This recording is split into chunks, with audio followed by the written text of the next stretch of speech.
તો ભાજપના દિગ્ગજ નેતા જયંતિ ભાનુશાળીની હત્યા થઈ છે। હાલમાં તપાસ ચાલી રહી છે પોલીસ દ્વારા।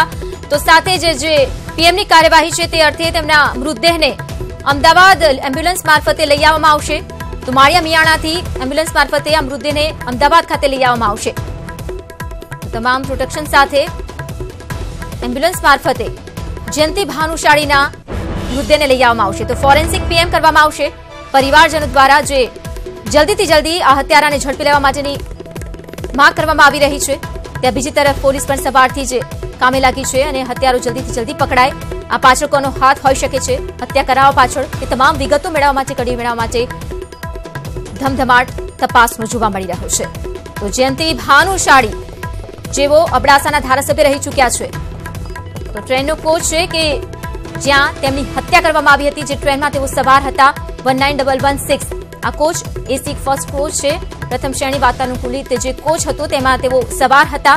તેમની સાથે અન્ય એક વ્યક્તિ હતો, 1 થી 2 જેટલા વ્યક્તિઓ હોવાની જે વિગતો છે તે સામે આવી હતી અને તેમાંનો જ એક વ્યક્તિ પવન મૌર્ય જેનું નામ સામે આવ્યું છે અને તેની પૂછપરછ પણ ચાલી રહી છે। તો આ કોચને અલગ પાડવામાં આવી રહ્યો છે અને સાથે જ હવે વધુ તપાસ જે છે, પરીક્ષણ છે આ કોચનું કરવામાં આવી રહ્યું છે।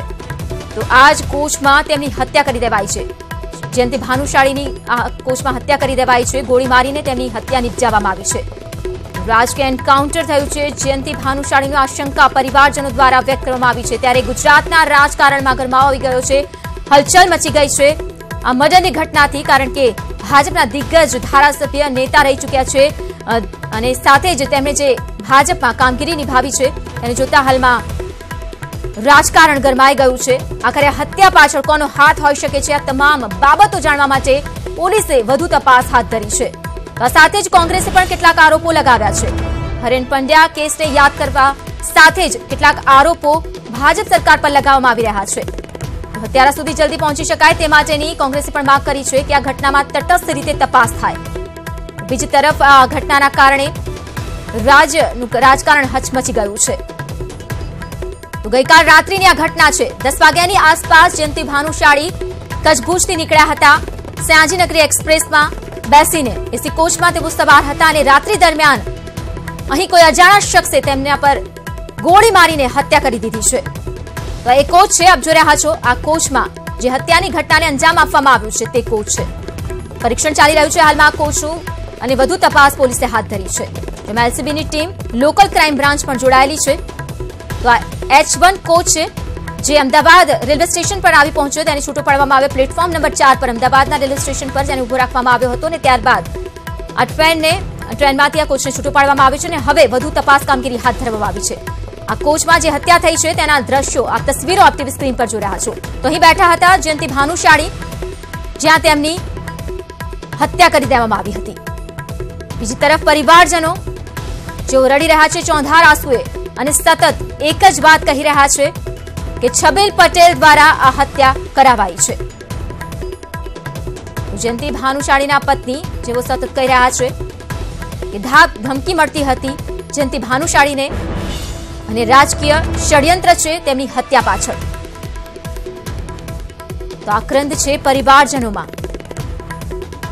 બીજી તરફ જે ગઈકાલે રાત્રે નીકળ્યા હતા જયંતિ ભાનુશાળી, ઉલ્લેખનીય છે કે તેમની માતાનું કહેવું છે કે 10 વાગ્યાની આસપાસ વાત પણ થઈ હતી જયંતિ ભાનુશાળી સાથે અને પરિવારજનો રાહ જોઈ રહ્યા હતા કે જે ટ્રેનમાં તેઓ એટલે કે સયાજીનગરી એક્સપ્રેસમાં તેઓ સવાર હતા અને અમદાવાદ આવી પહોંચશે, પરંતુ તેમને દુઃખદ સમાચાર મળ્યા, કારણ કે જે ટ્રેન કચ્છથી નીકળી હતી અમદાવાદ આવવા તરફ તેની વચ્ચે જ તેમનું મર્ડર થઈ ગયું। જયંતિ ભાનુશાળીની હત્યા કરી દેવાઈ છે, ગોળી મારીને જયંતિ ભાનુશાળીની હત્યા કરવામાં આવી છે।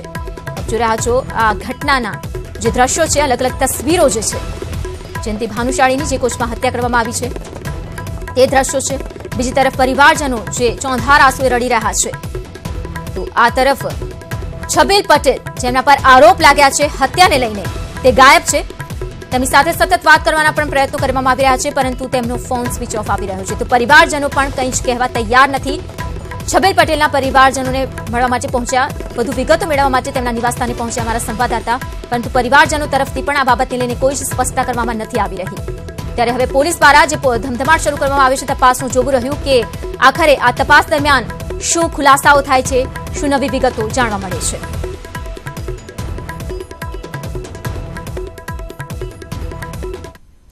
તો ગુજરાત અન્ય સમાચાર જોઈ લઈએ। અરવલ્લી ધનસુરાના શિકા માઝુ માઇનોર કેનાલમાં લીકેજ સર્જાયું છે।